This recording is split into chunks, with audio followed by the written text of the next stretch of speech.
So today we're testing this 18 volt Makita knee set that I got for installation. It's really handy for home, for a cabinet shop, for any construction stuff that you want to do. We're going to try them out, and this is all the accessories you get. 2 drills, an impact, a regular drill, the clips to hang them on you yourself when you're working, a charging station, a nice bag, brand new with it. And today the other nice feature about these drills, I got them because they're brushless. It's a new nice set to have, and it's an 18 volt, so it comes with reverse and forward to be able to use them. And to remove the battery is really easy. Just press here, release the battery back, and you push it back in. It's already there, and it comes with a nice, once you pull the trigger, the LED light comes out when you're working. It's really effective with that. And this other one, it has a speed, so when you're screwing something, you can set it up to a speed that you want. You don't have to worry about the depth of the screw. It's really handy.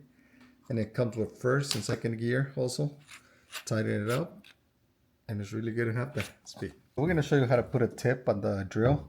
So you pull this release to the front, push it in, pull it back, and it locks. And now this is a hanging thing for where you're working. You put it on your belt. So we're going to put it in. It's really easy. Just put it in there. It has a hole where it clips on, slides in. Then they give you a Phillips screw. You put it on a magnetic tip like this. It won't fall. So now we're going to start screwing it in really slow. And we're there.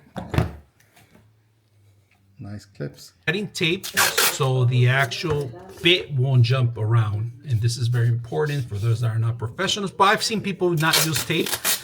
But in this case, we are going to use tape. Make sure your marking is visible too. Now you can straighten it out. I already got it